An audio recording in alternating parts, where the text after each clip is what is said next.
하나님 말씀은 두 군데를 보겠습니다. 먼저 레위기 23장 24절입니다. 이스라엘 자손에게 말하여 이르라. 일곱째 달 곧 그 달 첫날은 너희에게 쉬는 날이 될지니 이는 나팔을 불어 기념할 날이요 성회라. 요한계시록 10장 7절입니다. 일곱째 천사가 소리내는 날 그의 나팔을 불려고 할 때 하나님이 그의 종 선지자들에게 전하신 복음과 같이 하나님의 그의 비밀이 이루어지리라 하더라. 요한계시록에 투영된 레위기의 그림자, 나팔절 마지막 나팔 소리, 하나님의 꿈은 이루어진다 라는 제목으로 말씀을 나누기 원합니다. 구약 성경은 모두가 다 예수님을 증언하는 책이라고 되어 있죠. 요한복음 5장 39절에 보면 그렇게 되어 있습니다. 그러니까 레위기 있는 내용들을 또 다 예수님의 어떤 모습들을 우리에게 미리 보여주고 있는데 이것이 요한계시록에 어떻게 나타날까 그것을 보기 원하는 것입니다. 특별히 레위기는요 어떤 면에서 가장 우리에게 필요하고 중요한 책입니다. 왜 그럴까요? 우리가 예수를 믿는다는 것은 영어로 하면 believe in Jesus 아닙니까? 거기에 in이 들어갔다는 것은요, 그 속에 들어간다는 뜻입니다. 예수님 속에 들어가서 그분의 일정과 계획과 그분의 모든 뜻을 같이 따라가서 설득당하는 것, 그것이 예수를 믿는 겁니다. 그러니까 우리가 중요한 것은 예수님의 일정표가 뭐냐는 것이 가장 중요하죠. 그러니까 예수님의 일정표를 담은 아주 자세히 담은 책이 레위기이고요. 그것이 레위기 23장에 있습니다. 그러니까 레위기 23장을 보면 예수님이 언제 오셔서 무엇을 하시고 그 다음에 앞으로는 무엇을 하실 것이고 그 내용이 7개의 절기를 통해서 아주 분명하게 드러나 있죠. 그러니까 예수님의 스케줄을 우리가 알고 있으면요, 그분을 이해하고 그분을 따르는데 너무나 도움이 되고 싶지 않습니까? 그래서 이스라엘은요, 이 절기가 7개 있는데, 물론 이스라엘은 다른 절기도 있어요. 불임절도 있고, 또 수전절이라는 것도 있고, 근데 그건 사람들이 만드는 거고요. 하나님이 정해준 절기는 딱 7가지입니다. 그래서 7가지가 레위기 23장에 나오는데, 레위기 23장 5절에 보면, 첫째 달 19날 저녁은 여호와의 유월절이요. 그래서 1월 14일 날 저녁, 6월절 날인데요. 유대인들의 달력은 음력을 씁니다. 근데 우리 음력과 차이가 있다면 유대인 달력은요, 한 달이 빠릅니다. 그러니까 유대인의 음력이 1월달이라고 하면요, 우리 음력으로는 2월달. 추석날이 8월 15일이잖아요. 그때가 사실은 이제 장막절이니까 유대인 달력으로는 7월 15일. 우리하고는 한 달 정도 차이가 납니다. 물론 그렇지 않을 때도 있어요. 왜냐하면 윤달을 두는 방법이 그들과 우리가 조금 다르기 때문에 어떤 때는 그것이 잘 안 맞을 경우 있지만 일반적으로는 우리 음력과 유대인의 음력은 한 달 차이로 된다는 것을 알 수 있습니다. 그렇기 때문에 1월 14일 날 하면은 우리로서는 우리 음력으로는 2월 14일 정도 생각하시면 됩니다. 그때는 6월절 어린 양을 잡는 날입니다. 그 어린 양을 잡는 방법은 출애굽기 12장에 자세히 나오죠. 이 닷새 전에 그것을 선택해서 4일 동안 점검을 한 다음에 흠이 없으면 그것을 잡아야 됩니다. 그래서 이 절차에 따라서 예수님이 십자가에 달리신 것이 요한복음 12장에 나옵니다. 그죠? 요한복음 12장은 6월절 엿새 전에 예수님이 베단이라는 동네로 들어가세요. 그날 저녁에 잔치가 벌어져. 그럼 그날 저녁이 무슨 날이에요? 바로 6월절 닷새전이란 말이에요. 그래서 그 베다니 마리아가 향기름을 부어서 이분이 바로 6월절 어린 양으로 간택이 되어 있으니까 그 다음 4일 동안 율법으로 점검받으려서 그 낮에 어디 가십니까? 예루살렘에 가셔서 그 서기관들, 장로들, 대제사장들에게 율법을 점검받는데 4일 동안 흠이 하나도 안 나타나요. 그래서 빌라도 법정이 결국 그렇지 않습니까? 이분은 죄가 흠이 없다는 거예요. 그래서 결국은 십자가에 달리십니다. 그래서 그분이 6월절 어린 양으로 십자가에 달리신, 그걸 하나 성취하셨어요. 그죠? 그 다음에 여기 23장 6절 같이 보죠. 이달 15째 날은 여호와의 무교절이니 이래 동안 너희는 무교병을 먹을 것이요. 그러니까 무교병이라고 하는 것은 누룩이 들어가지 않은 이 빵이나 떡을 얘기하는데요. 그것은 바로 1월 15일 날인데 6월절은 14일 날 저녁이니까 거의 같은 때 시작을 합니다. 그러니까 6월절이라는 것은 그 순간, 양을 잡는 그 순간을 얘기하고요. 무교절은 이제 일주일 동안 얘기하는데 14일 저녁부터 이제 15일로 바뀌잖아요. 유대인들은 저녁 6시경 날짜가 바뀌니까. 그래서 바로 무교절을 시작돼서 일주일 동안 무교병을 먹고 나눠주는 날인데, 이 무교병이라는 것은 복음이죠. 누룩이 안 들어가 있는 거. 이 세상 교훈은 다 누룩이 들어가 있습니다. 근데 그것이 안 들어가는 것이 복음이죠. 그러니까 복음을 나눠주고 먹는 날이에요. 그것도 예수님이 실행하셨죠. 근데 그 뒤에 그 이제 같이 보기로 하고요. 그리고 레위기 23장 10절부터 11절까지 보면 무교절 기간 중에 안식일 다음 날 바로 곡식한다는 흔드는 날입니다. 이거는 곡물을 가루를 만들어 떡을 드리는 날이 아니라 이제 이게 풀이 자라다 보면 뭐가 나와요? 꽃이 피고 열매가 맺는 탁 맺는 그 단어 하나 하다가 그걸 흔드는 날입니다.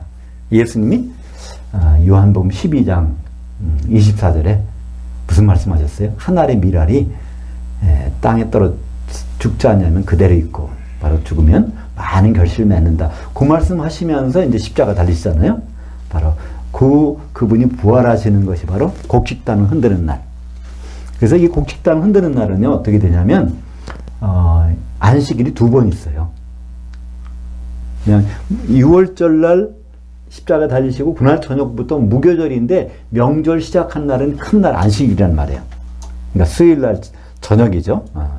근데 이 곡식단 흔드는 것은요 그 기간 중에 정규 안식일 금요일 저녁이 되면 이제 그에서부터 토요일 저녁까지, 그러니까 토요일 저녁이 정규 안식이 끝난 날이 그때 곡식단 흔드는 거예요. 그러니까 바로 그래서 72시간 동안 예수님은 땅속에 있다 나오시는데, 그래서 예수님이 부활하실 때는 어떻게 되죠? 안식일들 2번, 그러니까 큰 안식일, 무교절의 안식일과 정규 안식이 지나서 세 여자가 무덤이 가잖아요. 우리말 성경은 사복음서 다 마태, 마가, 누가, 요한복음 다 그냥 안식 후 첫날 이른 아침에 가봤던 일이 기록되어 있는데요. 성경 원문에는 어떻게 됐냐면 그게 복수예요. 안식일들을 2번 지나서 갔다는 거예요. 그죠? 그러니까 결국 예수님이 수요일날 돌아가시고 토요일날 저녁에 부활하시고, 그래서 안식일날 2번 있는 그 다음에 갔더니, 그러니까 72시간 당연히 나오잖아요. 근데 우리말 번역에 그냥 안식 후 첫날 이른 아침에 해버리니까 금요일날 돌아가셨다. 뭐 주일날 새벽에 부활하신 것처럼 그렇게 생각할 수밖에 없는데, 그거 하나만 번역을 그냥 안식일들 후에 이렇게 번역했으면 사람들이 오해 안 할 텐데, 그걸 왜 단수로 번역해가지고 우리는 이제 오해를 합니다. 그리고 나서 레위기 23장 16절부터 17절 같이 읽어보죠. 7 안식일 이튿날까지 합하여 50일을 계수하여 새 소재를 여호와께 드리되 너희의 처소에서 10분의 2 에바로 만든 떡 2개를 가져다가 흔들지니. 그래서 이것은 초곡절날 부활하신 다음부터 그날 합해서 50번째 되는 날, 그날 하는 일은 떡 2개를 만들어서 흔드는 거예요. 근데 이 떡이라는 건 소재거든요. 소재는 레위기 2장에 보면 반드시 뭐로? 기름에다가 그거를 반죽을 한다고 되어 있어요.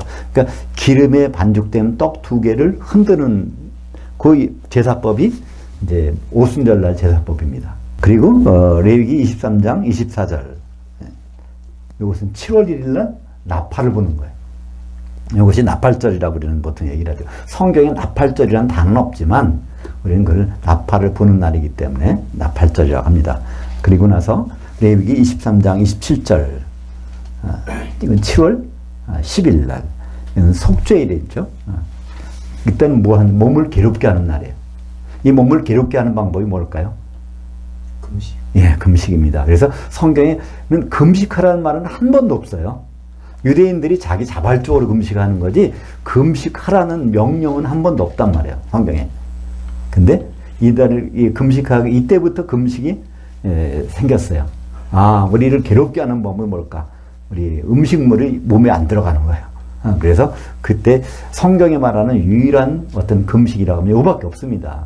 그 다음부터는 다 자기들이 일부러 금식하는 거예요. 그죠? 자기들 생각대로. 하나님이 기뻐하지 않은 관계없어. 자기들이 그냥 그렇게 하고 싶다는 거예요.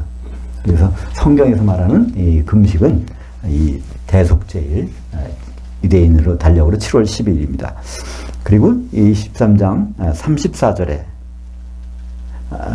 거기에는 이제 장막절이 시작됩니다. 일주일 동안 시작되는데 사실은 이제 여드렛째도 그렇게 똑같이 해야 돼요. 그래서 이 장막절은 사실은 8일간입니다. 그렇게 7개의 절기가 나오죠. 이 절기들이 뭐냐고 한 것은 골로새서 2장 16절 17절 같이 읽어보죠. 그러므로 먹고 마시는 것과 절기나 초하루나 안식일을 이유로 누구든지 너희를 비판하지 못하게 하라. 이것들은 장래일의 그림자이나 몸은 그리스도의 것이니라. 지금도 이 절기를 지켜야 된다 이런 사람들이 있어요. 그죠? 뭐 안식교도 그렇고 또 여기 하나님의 교회도 그렇고 많은 부분 그렇게 생각하는 데가 있는데요. 이거는 골로새서 2장 16절 17절을 지워놓지 않는 한은 그 잘못된 거죠. 그건 다 그림자라는 거예요. 뭐든지 그림자는 실체가 있으니까 몸이 있으니까 생기는 거 아닙니까? 여기 그림자가 생겼어요. 왜 생길까? 이 실체, 몸이 있어서.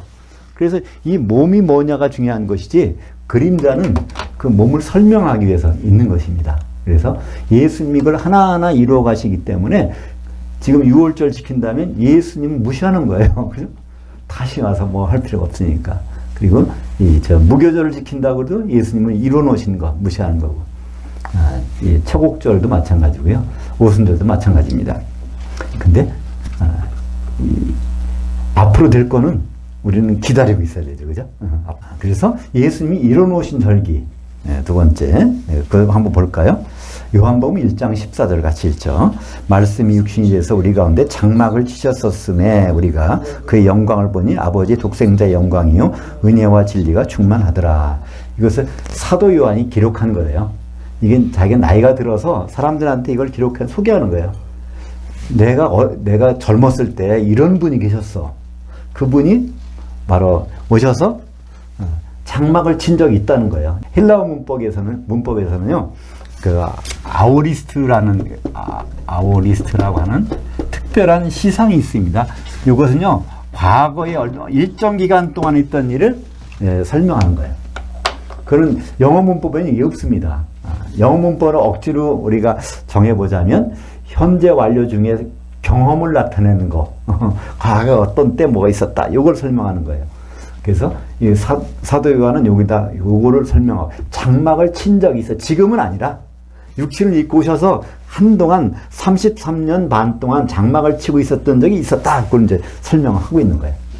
근데 물론 우리말 번역에는요, 장막 친다는 말을 빼버리고 거기다가 거하신다 이렇게 했으니까 전혀 절기와 관계없는 것처럼 우리가 느껴지는데요. 거기 원문에는요, 스케노라고 하는 장막 치고 계셨었다는 33년 반 동안.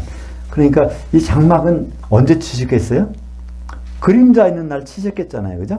장막절날 안 치고는 예수님이 장막절날 이 세상에 안 오시고 다른 날 오셨다면요, 이거는 참 해외 토픽이 날 거예요. 그죠? 그건 있을 수 없는 일이잖아요. 그림자인 날 오셔야 되니까. 근데 우리는 크리스마스 날 12월 25일 날 뭐 성탄절이다 지킨 거는요, 그건 말도 안 되는 거죠. 그래서 이 장막절 날 예수님이 장막절 지키셨다는 건 어떻게 알 수 있냐면요, 예수님이 그러셨어요. 마태복음 5장에 보면 17절에 뭐라 나오죠? 율법의 1.1획도 다 그분이 완성하러 오셨다는 거예요. 그럼 그거 하나 딱 하는데 예수님은 철저하게 절기도 지키셨어요. 6월절마다 꼬박꼬박 예루살렘 가셨어요. 근데요, 장막절날 요한복음 7장에 보면 장막절날 초막절이라고 번역했는데 사실은 장막절이라고 번역하는 것이 좋겠죠? 근데 거기 동생들이 그러잖아요. 형님, 왜 장막절날 가야 되지 않습니까? 그랬더니 예수님이 아니야, 아직 때가 안 됐어. 니들이 먼저 가. 그러고 나서 장막절 중간쯤 됐는데 거기 나타나죠. 마지막에 설교하신단 말이에요. 원래 장막절 모든 절기는요, 첫날에 중요해요. 항상 첫날에 참석해야 되는데 일부러 예수님은 첫날 참석 안 하십니다. 왜 그럴까요? 장막절은 지킬 필요가 없다는 거예요. 왜? 예수님이 육신을 입고 오신 게 장막절날 오셨기 때문에 그걸 장막절날 지킨다면은 예수님 오시는 사건이 이게 이상하게 되는 거예요. 그죠? 그래서 예수님이 일부러 장막절을 지키지 않았다는 것을 사도 요한은 요한복음 7장에다가 그걸 자세히 기록해 놓습니다. 그죠? 이분은 다른 절기는 다 지키시려고 했지만 장막절은 안 지키셨어요. 그러니까 장막절 다음에 바로 뭐가 오죠? 6월절이 옵니다. 그러니까 예수님의 모든 사역, 요한복음에서 나오는 예수님 모든 사역은 어디에 크로즈업 돼 있어요? 6월절. 6월절을 어떻게 완성시키시느냐? 요것만 보고 있어요. 요한복음 한마디로 요약한다면 6월절을 어떻게 완성시키셨는가? 이걸 나타내는 겁니다. 그래서 예수님 십자가 달리시면서 뭐라고 그랬어요? 다 이루어졌다. 이 6월절 이루셨다는 거예요. 모든 걸 이루신 분이 아닙니다. 예수님은요. 6월절을 다 완성시키셨다는 것을 설명하고 있고요. 그 전에 예수님 뭐라고 하셨어요? 누가복음 22장 16절에 보면 최후의 만찬하면서 내가 하나님 나라에서 6월절을 완성시키기까지는 포도나무에서 나는 걸 입에 절대로 대지 않겠다 그랬어요. 다시 말해서 예수님 입에 포도나무에서 나는 것이 들어가는 순간은 뭐가 이루어져요? 이 하나님 나라에서 6월절이 완성되는 거란 말이에요. 그죠? 그래서 예수님 십자가 달리셨는데 마지막에 그러죠? 내 목마르다. 포도나무 나온 것을 대라는 거예요. 왜냐하면 그 사람들 음료수는 물이 아니니까 포도주니까. 그래서 바로 입이 들어가는 순간에 다 이렇다. 뭐가? 6월절. 그래서 6월절이 이루어야 그 다음 절기가 나오는 거죠. 무교절 이루시고 그 다음에 초곡절 부활 이루시고 오순절. 그러니까 그 맨 처음에 키는 6월절이란 말이에요. 그러니까 6월절을 이루셨기 때문에 그 다음이 모든 것이 따라 나오는 것이지. 왜 6월절일까요? 장막절, 그러니까 7월달, 7월 15일 그것을 지키셔서 이제 그 다음 6개월 후에 나오는 이제 6월절, 이것을 지키시기 위해서 그분은 모든 그걸 다 하십니다. 그러니까 사람들이 예수님 잡으러 오잖아요. 죽이려고. 막 도망 다니죠. 예수님은 나는 죽으러 왔다 그러면서 잡으려고 하면 도망 다니죠. 왜 그럴까요? 6월절 날 돌아가셔야 되니까. 그죠? 그래서 예수님은 요한복음 19장 30절 볼까요? 예수께서 신포도주를 받으신 후에 이르시되 다 이루어졌다 하시고 머리를 숙이니 영혼이 떠나가시니라. 여기서도 원문에는 다 이루었다고 되어 있는데요. 아니, 수동형이에요. 예수님은 다 이루실 수가 없어요. 왜 그럴까요? 하나님이 자격으로 오신 게 아니기 때문에 하나님이 이루어 주셔야 돼. 그래서 거기에 수동형입니다. 다 이루어졌다. 6월절 나 이루어졌어 이거. 이렇게 말씀하십니다. 철저하게 하나님으로 복귀하기 전까지는요. 예수님은 철저하게 아버지의 뜻을 그대로 행하시는 그런 분이십니다. 그러면서 베드로전서 3장 18절 하반절부터 19절까지 같이 보죠. 육체로는 죽임을 당하시고 영으로는 살리심을 받으셨으니 그가 또한 영으로 가서 옥에 있는 영들에게 복음을 선포하시니라. 복음이라는 것은 무교병이잖아요. 이걸 선포하셨어요. 근데 육체로는 죽임을 당하셔서 땅속에 들어가셨는데 영으로는 살리심을 받으셔서 이제 그 무교절. 그러니까 예수님이 마지막 십자가에서 마지막으로 하신 말씀이 뭘까요? 7마디를 하셨는데 마지막으로 하신 말씀이요? 다 이뤘다가 아닙니다. 마지막 하신 아버지 내 영을 부탁하나이다. 그러니까 예수님은 자기 영이 움직일 수가 없어. 한번 죽으면요. 왜냐하면 사람으로 오셨기 때문에. 그러니까 아버지가 영을 다시 살려주셔야 그 다음에 할 수 있다는 말이에요. 그러니까 예수님 십자가에서 마지막 한 것은 맞아 나 이제 무교절 완성해야 되는데 아버지 나 영이 활동해야 돼요. 십자가에서 마지막 하신 말씀이 내 영을 아버지께 부탁하나이다. 그래서 아버지 바로 그 살리셔서 옥에 있는 영들에게 복음 무교봉을 선언해서 무교절도 완성됐습니다. 더 이상 무교절을 지킬 필요가 없어요. 그리고 나서 바로 이 3일 만에 부활하시죠. 그죠? 바로 요나의 표적밖에는 보일 것이 없다니. 그래서 요나의 표적 72시간. 그러니까 성경대로 죽으시고 성경대로 살으셨어요. 요나서가 왜 기록됐을까요? 예수님을 증언하기 위해서. 그죠? 요나서 1장 17절 볼까요? 여호와께서 이미 큰 물고기를 예비하사 요나를 삼키게 하셨으므로 요나가 밤낮 3일 동을 물고기 뱃속에 있으니라. 이 사건이 바로 예수님의 그림자로 기록된 거예요. 그죠? 그리고서 이것은 예수님을 통해서 실제적으로 일어난 겁니다. 그래서 하늘에서 오는 표적 좀 보여달라고 바리새인들이 그러잖아요. 땅에서 하는 거 죽은 자 살리고 이렇게 다 그거 말고 하늘에서 온 표적 좀 있으면 우리가 보여주세요. 그랬더니 예수님이 요나의 표적밖에 내가 보여줄 게 없다. 그러면서 바로 요나가 3일 밤 3일 낮 72시간 동안 물고기 뱃속에 있었던 것처럼 나도 72시간을 땅속에 있다가 나오겠다. 그래서 이것이 초곡절날 부활하심으로 이루어집니다. 그러면 그래서 고린도전서 15장 4절 보면요. 이렇게 돼 있어요. 장사 지낸 바 되었다가 수요일 날이죠. 성경대로 사흘 만에 다시 살아나사. 여기 성경대로라는 말이 여기 있어요. 성경에. 이 성경은 뭘까요? 구약 성경. 그죠? 신약 성경에서 나오는 성경을 의미하는 거는요. 다 구약 성경을 얘기합니다. 그죠? 신약은 아직 완성이 안 됐어요. 그러니까 성경대로 일어났다는 거. 어떻게 3일 만에 요나처럼 이렇게. 그러고 나서 오순절날 드디어 일이 벌어집니다. 사도행전 2장 1절과 4절과 41절을 같이 읽겠습니다. 오순절날이 이미 이름에 그들이 다 같이 한 곳에 모였더니 그들이 다 성령의 충만함을 받고 성령이 말하게 하심을 따라 다른 방언들로 말하기를 시작하니라. 그 말을 받은 사람들은 세례를 받으며 이날의 신도의 수가 3,000이나 더하더라. 근데 오순절날 그들이라고 그러는데 이건 120명이 아니에요. 사도들이에요. 120명이 절대로 아닙니다. 왜 그럴까요? 누가복음 맨 마지막에 보면 사도들이 마지막에 예수님 보내놓고 성전에 가서 날마다 하나님을 찬송하더라. 그래서 이 사람들은 마가다라 방에서 한 것이 아니에요. 마가다라 방은요, 성전 갈 때 우리 한 명이 빠졌으니까 한 명을 채워넣고 가자. 근데 우리는 갈릴리 사람에서 뽑아야 되니까 지금 갈릴리 좋은 사람들이 어디 모여있지? 마가다라 방에 있다는 거예요. 거기 가서 하나를 데려다가 투표해가지고 하나를 제비 뽑기해서 마띠아를 뽑아가지고 이제 성전에 가서 거기서 날마다 기도 아니에요. 찬송했다고 돼 있어요. 찬송해서 오순절날이 딱 이러니까 거기에 그들에게 누구죠? 사도들에게 거기에 성령이 내려서 그들이 다 이제 한 덩어리가 된 거예요. 그것이 떡 한 개가 생긴 거예요. 그죠? 성령의 기름으로. 그러고 나서 같은 날 저녁에 사도들이 말을 듣고 3,000명이 세례를 받았다고 되는데 원문에 보면요. 잠겨졌다 그런 거예요. 잠겨졌다. 뭐에 잠겨졌을까요? 성령의 기름에 잠겨진 거잖아요. 예. 자기들 가서 세례, 나도 세례 주세요. 세례 주세요. 물 세례 받은 것이 아닙니다. 예루살렘은요. 3,000명이 일시에 세례 받을 장소가 없습니다. 세례라는 것은 항상 흐르는 물에서 주기 때문에 강에 가서 받아야 되는데요. 예루살렘은요. 강이 없어요. 이 도구의 시기에는. 3,000명은 그 수십만 명이 모인 그 관중 속에서 사도의 말을 마음에 받아들인 사람들에게 성령이 임했다는 얘기입니다. 그죠? 그래서 성령의 기름으로 성도들이 또 한 덩어리 떡이 돼서 오순절날은 떡 두 덩어리가 흔들리는 날이에요. 그죠? 이것이 바로 오순절이 완성이 됐습니다. 예수님이 그걸 보내주신다 그러더니 기름 반죽하라고 기름을 보내주셨어요. 그러면 오순절날 다음 절기가 뭘까요? 성경에서 나팔절이죠. 그죠? 7월 1일날 나팔절. 그러니까 우리는 이 성경을 보면서 레위기를 보면서 중요한 힌트가 있어요.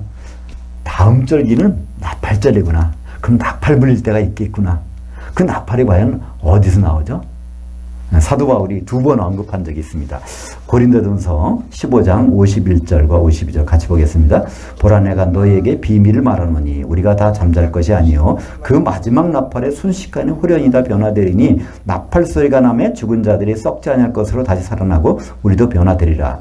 데살로니가전서 4장 16절과 17절입니다. 주께서 호령과 천사장의 음성과 하나님의 나팔로 친히 하늘로부터 강림하시리니 그리스도 안에서 죽은 자들이 먼저 일어나고 그 후에 우리 살아난 자들도 그들과 함께 구름 속으로 끌어올려 공중에서 줄 영접하게 하시리니. 그러니까 여기 마지막 나팔이 나와요. 이 마지막 나팔이 뭔지는 모르지만 요한계시록 가보니까 7번째 나팔이라는 걸 알 수 있어요. 그죠? 그리고 만나는 장소가 어디예요? 공중. 그러니까 우리는 너무나 이거를. 그러니까 공중에 어떤 몸으로 올라갈까? 이런 몸? 아니요. 고린도전서 15장 51절에 보니까 마지막 나팔에 우리 몸이 호련히 다 변하게 된다. 영의 몸으로.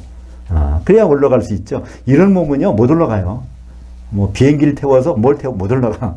영의 몸을 입고 예수님이 영의 몸을 입고 부활하신 것처럼 우리 영의 몸을 입고 이제 공중으로 다 올라갑니다.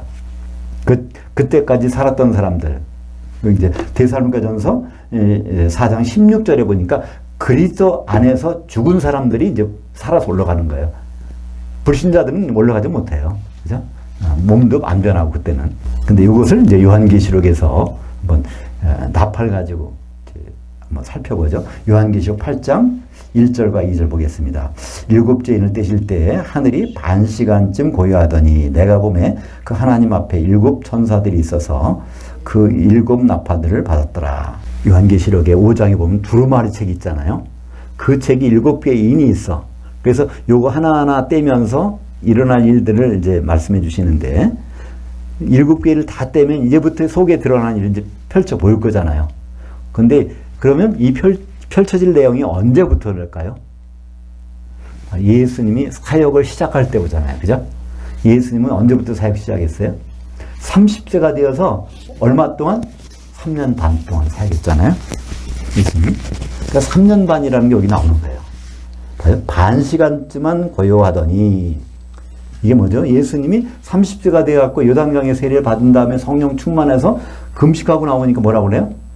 마귀가 시험을 하잖아요. 시험을 다 끝난 다음에 누가복음에 보면 뭐라고 그래요? 마귀가 잠시 동안 떠나더라. 잠시 동안 떠났어. 그게 얼마 동안일까요? 사탄이 가룟 유다에게 예수를 팔 생각을 넣더니 6월절이 이제 3년 반 딱 되니까 그때 6월절이 가까워서 가룟 유다에게 그 생각을 딱 집어넣은 거예요. 그 기간 동안에 마귀는 예수님과 직접적으로 한 일이 아무것도 없어요. 그것을 성경에서는요, 반 시간이라고 얘기합니다. 요한계시록에서 한 시간은 얼마라고요? 7년. 그것이 어디 나오냐면, 요한계시록 17장 12절에 보면, 짐승이 활동하는 시간이 바로 한 시간이라고 되어 있어요. 바로 한 일의 동안을, 다니엘서는 그게 7년인데, 요한계시록에서는 그것을 한 시간 동안 그들이 활동할 수 있다는 거예요. 그러니까 반 시간이면 얼마 기간이죠? 3년 반. 그러니까 예수님은 장막절날 사역을 시작하셨어요. 그죠? 왜 그러냐면 장막절날 오셨어요. 그러면 만 30세가 됐을 때 이제 하나님 일을 할 수 있잖아요. 그러면 만 30세가 되는 날이 어느 날일까요? 장막절이죠. 그죠? 그 전도 아니고 후도 아니야. 그럼 장막절날 사역을 시작하셔서 3년 되면은 또 다시 장막절이야. 6개월 지나야 6월절에 십자가 달리시단 말이에요. 그죠? 그러니까 3년 반 후에 십자가 달리셨는데 그때까지 마귀가 조용하다가 바로 십자가 달릴 때 마귀가 가룟 유다에게 이제 그 생각을 집어넣어서 예수님은 십자가에 죽으시고 부활하십니다. 그래서 이제 그때부터 나팔이 하나하나 불리는 거예요. 첫째 나팔, 둘째 나팔, 셋째, 넷째까지 이것이 연이어서 초대교회부터 나타난 일들이 첫째 나팔 불리니까 어떻게 되죠? 8장 7절에 보니까 첫째 나팔 불린 피 섞인 우박과 불이 나와서 그 땅에 쏟아짐에 첫째는 땅에 쏟아져요. 이 땅은 뭐죠? 요한계시록에서 교회. 두 번째 나팔을 부르는 것은 바다에. 세 번째 나팔은 강과 물샘에. 네 번째 나팔은 해, 달, 별. 그러니까 첫째는 교회. 교회부터 지금 사탄이 그 작용한 복음이 시작되면부터 그 핍박이 시작되잖아요. 얼마나 많은 사람들이 죽어나갔어요. 그죠? 그 3분의 1이 그렇게 된다는 거예요. 그렇게 죽어나가기 시작해요. 그 다음에 이 바다, 세상. 세상에도 교회를 못 이루고 있는 성도들이 있었어요. 지금까지도. 지금도 마찬가지지만. 그리고 강이라는 건 뭘까요? 교회와 세상 왔다 갔다 하는. 그죠? 그게 강이잖아요. 거기도 이제 계속해서 그런 이제 일들이 나타나고. 근데 또 거기에 동반되는 것이 해, 달, 별. 해는 뭐죠? 예수님을 의미하고. 달은 사도들이죠. 달빛은요, 햇빛을 반사하는 거예요. 사도들은 예수님의 분신입니다. 예수님의 말씀을 전달하는 것이 자기 생각을 전달하는 것이 아니에요. 그러니까 해, 달, 별들이라는 건 뭘까요? 천사들이잖아요. 복음을 운반하는 사람들이잖아요. 운반하는 존재들이잖아요. 이 복음이 흐려지기 시작한다. 그래서 그 빛을, 낮이건 밤이건 빛을 잃어버려요. 그것이 바로 복음이 오순절날부터 이제 7년 환란이 시작되기 전까지 이것이 첫째, 둘째, 셋째, 넷째 나팔입니다. 그럼 어떻게 할 수 있냐고요? 요한계시록 8장 13절 하반절 보죠. 그 땅에 사는 자들에게 화가 있으리니 이 세 천사들이 불어야 할 마지막 나팔 소리가 남아있음이로다 하더라. 4번 나팔이 불린 다음에는요, 요 세 개가 나온다는 거예요. 화. 이걸 자세히 보시면 전 3년 반, 후 3년 반, 후 3년 반이 끝나고 나서 주님 오실 때까지 요 세 기간 동안에 이제 이 재앙들이 이제 쏟아지는 장면이 나오게 됩니다. 그래서 다섯째 나팔을 불 때가 전삼년반이에요. 이때 어떤 일이 벌어지죠? 무적행 열쇠를 가지고 열으니까 거기서 뭐가 나와요? 연기가 나와. 그 연기를 센 황충이 메뚜기가 누구라고요? 성도들이. 그 꼬리로 누굴? 성도들을 괴롭히는 거예요. 그러니까 전삼년반은요, 근데 죽이지는 않더라. 그랬어요. 그러니까 괴롭히는 일을 당해. 그러니까 여섯째 나팔을 불리니까, 그때는, 뭐가 준비됐어요? 마병대가 준비가 되고요. 또 뭐가? 네 천사가, 유프라데 강에 갇혀있던 네 천사가 노임을 받으니까 그들은 어떤 천사예요? 그 연월일시에 바로 2역의 성도들을 죽이는 2역의 마병대가 준비됐더라. 그러니까 그것을 봐서 그 일시에, 그 연월일시라고 하는 일시에 드는 거예요. 예배수교하고 라우디게아 교회가 이제 일시에 순교당해서 11장에 보면 그들이 뭐 길바닥에 쓰러져서, 그죠? 3일 밤, 3년 밤에 벌떡 일어나서 하늘로 올라가잖아요. 그 일시에 바로 이런 일들이 벌어지는 거. 그것이 이제 후 3년반 시작할 때, 그리고 후 3년반 중간에는 거기서 마병대가 동원돼 갖고 사람들을 죽이는 장면이 나오죠. 그 다음에 이제 세 번째 화가 이것이 이제 마지막 나팔 불릴 때 일곱째 대접의 재앙이 쏟아지는 거죠.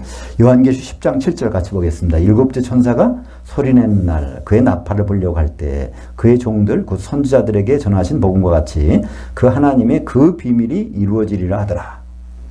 그러니까 일곱 번째 나팔이 몇 번째 나팔이에요? 마지막, 그죠? 마지막 나팔이 이게 이제 재림 나팔이에요, 그죠? 이때 뭐가 이거 불면 하나님의 그 비밀이 이제 풀어진다는 거예요. 하나님의 비밀이 뭐죠?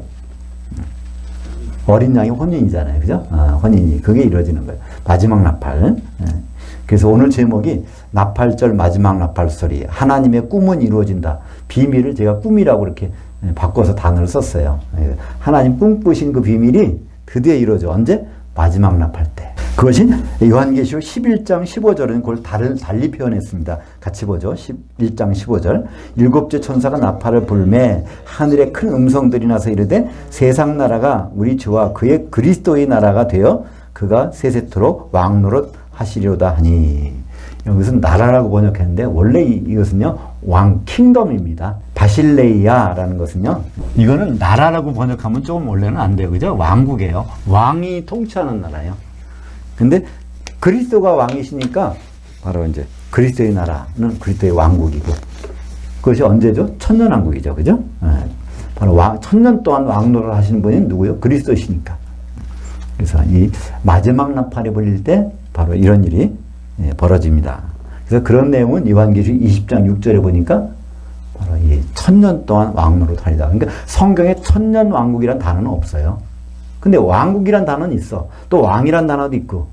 근데 천년이란 단어도 있어요. 그러면 이게 천년 왕국이 아니고서 뭐라고 설명할 수 있을까요? 그리스도의 나라를. 그래서 바로 그리스도의 나라는 바로 왕으로시니까 그리고 천년간이니까 그리고 왕국이니까 천년 왕국. 다른 말로 쓸 수가 없는 거잖아요. 그죠? 네. 그 다음에 이제, 이 나팔절 다음에, 여기 보면 나팔절은 7월 1일인데, 열흘 후에 바로 뭐가 벌어져요? 대속죄일.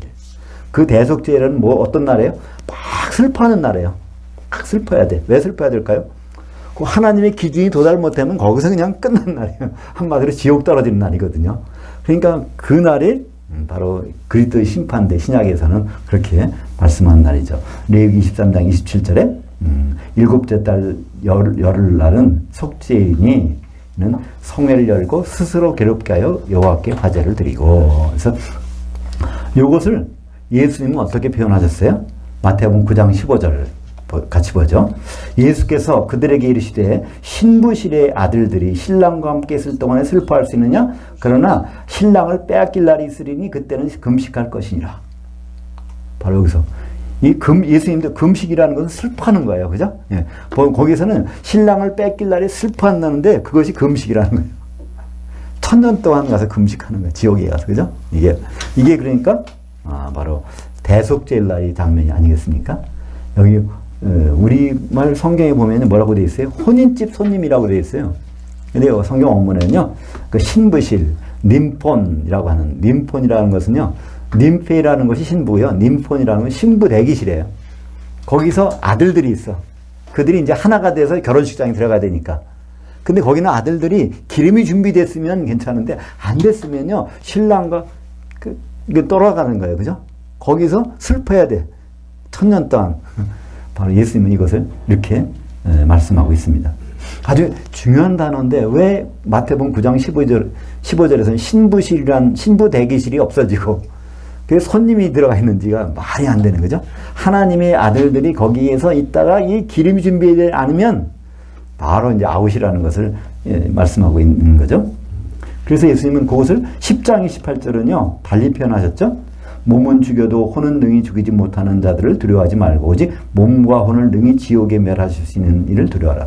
이때 뒤에 몸이 바로 어떤 몸이? 영의 몸이잖아요. 예수님 만나는 몸은요 혼의 몸이 아닙니다. 부활할 때 영의 몸을 입고 갔는데 거기서 지옥 보낸다는 거예요. 왜? 기름이 없어서. 혼인잔치에 못 들어가니까. 신랑을 뺏긴다는 거죠. 그러니까 한마디로 지옥이나 금식하는 거나 이것은 똑같이 표현되고 있습니다.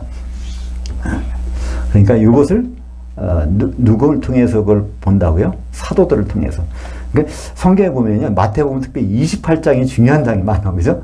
28절 장. 10장 28절.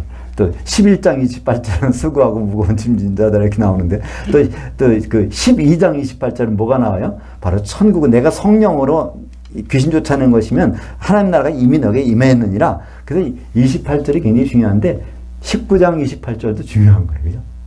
사도들이 성도들을 심판한다는 거예요. 이 기름 준비됐는지 안 됐는지를 사도들이, 왜 사도들이 갈까요?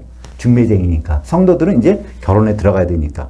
그래서 사도들밖에는 그걸 심판할 사람이 기름 준비됐는지 안 했는지. 이게 대속죄일이 너무나 선명하게 이렇게 나오잖아요.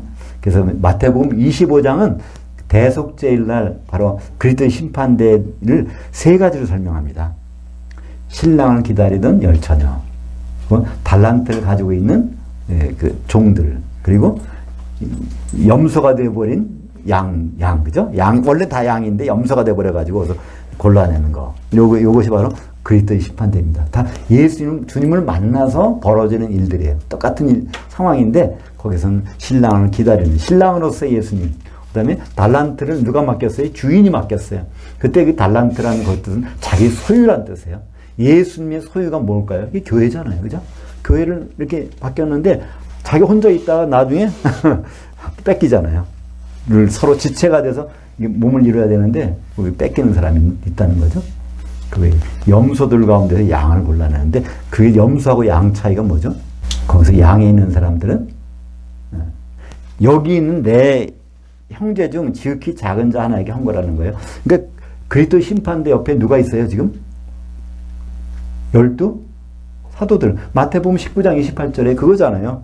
바로 12 사도들이 이스라엘 12지파 성도들을 심판하는데 바로 그 그리스도 심판대 옆에는 사도들이 있어. 근데 여기 있는 내 형제들에게 제대로 안 한 거, 그거 바로 헌 거는 양이고 하지 않으면 염소라는 거예요. 그 사도들이 기록한 신약 성경을 꼼꼼히 따져보지 않는 사람들, 이게 염소라는 거예요. 요거를 만족을 못하고 구약 성경 뒤져보고 딴 거 뒤져보고 거기에 탐닉해서 막상 알맹이를 안 본 사람들, 그게 염소라는 거예요. 염소는 닥치는 대로 먹잖아요. 그죠? 그런 사람 골라서 영벌에, 그 영이라는 뜻은요, 아이오니오스 한 시대 동안 벌 받는다는 거예요. 그 한 시대, 천년왕국이죠. 그죠?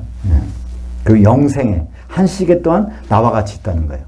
그것이 이제 마태복음 25장 맨 마지막 절이 거기 나오잖아요. 46절. 그리스도 심판대 맨 마지막 46절에 보면 바로 염소들은 영벌에, 그 다음에 이 양들은 영생에. 그때 영이라는 건 영원하다는 뜻이 아니라 한 시대, 아이오니오스라는 한 시대입니다.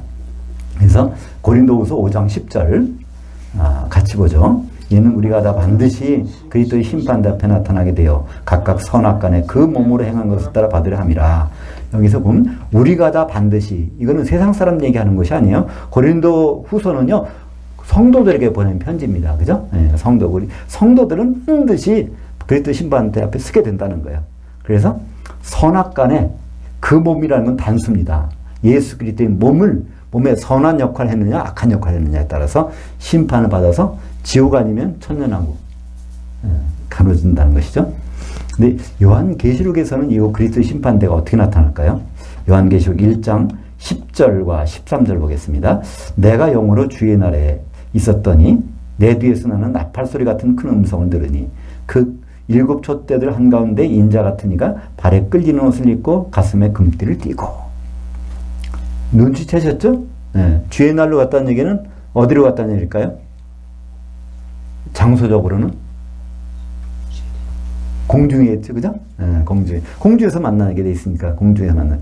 그럼 이제 주의 날로 갔어. 시간적으로는 재림의 날, 장소적으로는 공중으로 갔는데, 거기 가보니까, 거기서 뭘 들었어요? 나팔 소리 들었어. 무슨 나팔 소리일까요?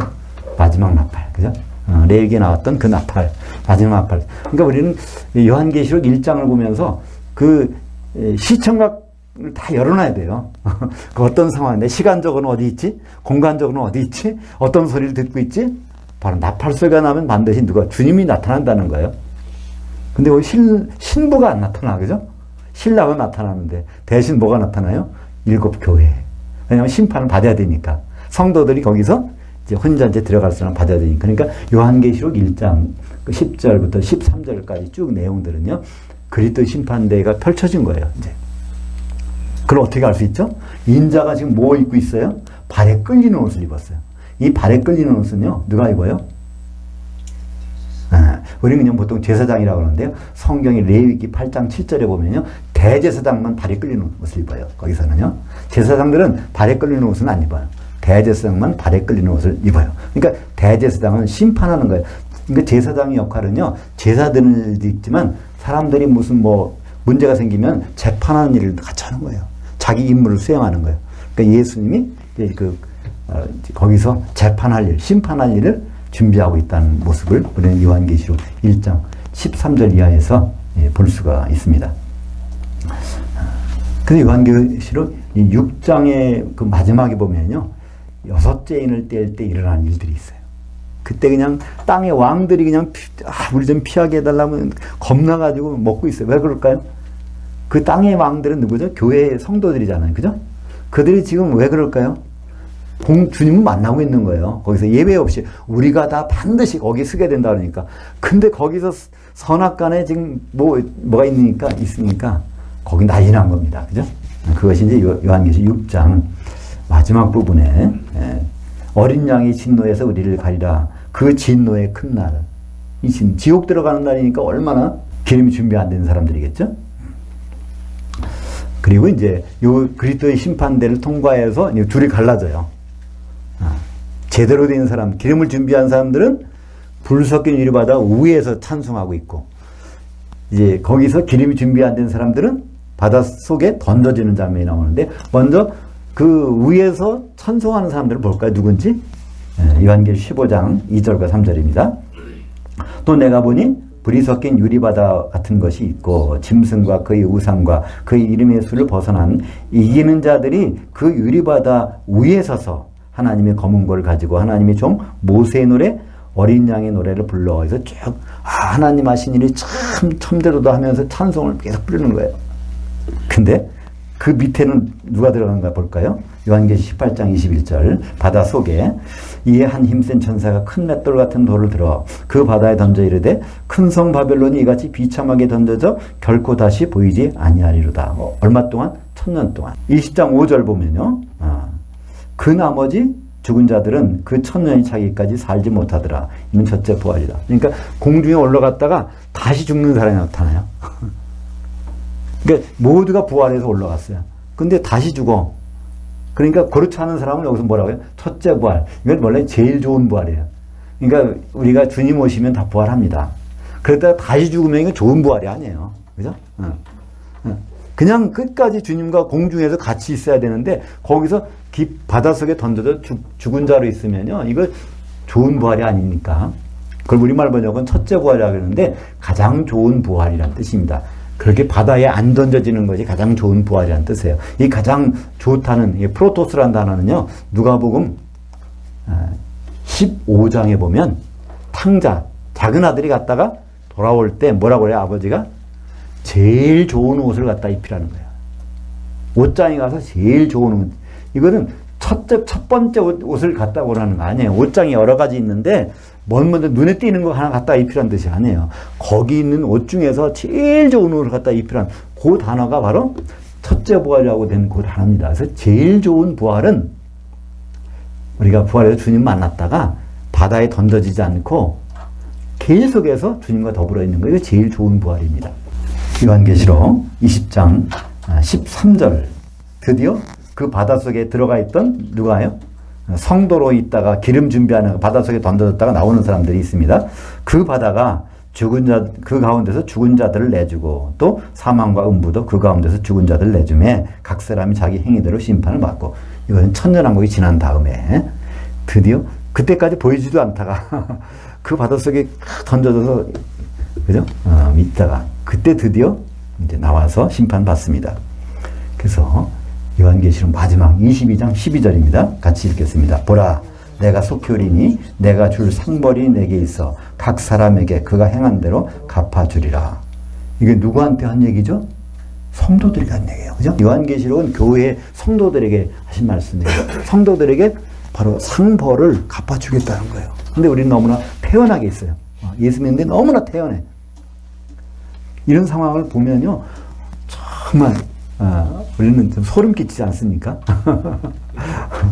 그렇다고 소름 끼친 상태 지내는 건 아니죠. 우리 감사하고 찬송하며 지내는 것이 정상이겠죠.